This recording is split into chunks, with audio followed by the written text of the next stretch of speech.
பிப்ரவரி 14 காதலர் தினம். உலகம் முழுவதும் காதலர்களால கொண்டாடப்படுற இந்த காதலர் தினம் உண்மையிலேயே தலை துண்டிக்கப்பட்டு கொடூரமா கொல்லப்பட்ட ஒருவருடைய இறப்பை கொண்டாடுதுன்னு சொன்னா நம்ப முடியுதா? ஆமாங்க.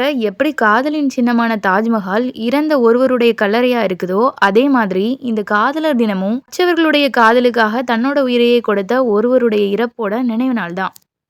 கிபி 669கள்ல ரோம் நாட்டை ஆண்ட கிளாடியஸ்ங்கிற மன்னன், ஆண்கள் திருமணமே செய்து கொள்ளக்கூடாது. திருமணம் செஞ்சுக்கிட்டா அவங்களோட வலிமை போயிரும். அவங்களால போர் தொழில் செய்ய முடியாதுன்னு நினைச்சாரு. அதனால வயது வந்த ஆண்கள் திருமணம் செய்து கொள்ளக்கூடாது. நிச்சயிக்கப்பட்ட திருமணங்களுக்கும் தடை சட்டம் கொண்டு வந்து உத்தரவு பிறப்பிச்சாரு. காதலிச்சிட்டு இருந்த காதலர்களுக்கு இது பெரிய அதிர்ச்சியை கொடுத்தது.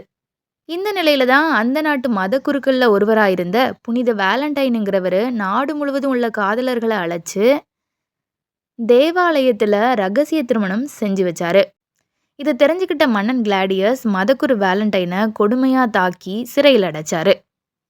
அவர் ஜெயிலில் இருந்தபோது அந்த ஜெயில் அதிகாரியோட பொண்ணு அஸ்டோரியஸ் வேலண்டைனை காதலிச்சிட்டு இருந்தாங்க.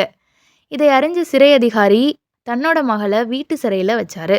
காதலர்களை சேர்த்து வச்சதுக்காக கிபி 670 பிப்ரவரி 14 வேலண்டைனை கல்லால் அடித்து தலையை துண்டிச்சு கொல்றாங்க. அதுக்கு முன்னாடி தன்னோட காதலி அஸ்டோரியஸுக்கு ஒரு வாழ்த்து மடலை எழுதினாரு. விடை பெறுகிறேன் உன் வேலண்டைன் அப்படின்னு எழுதி வச்சுட்டு தண்டனையை ஏற்றுக்கிட்டாரு.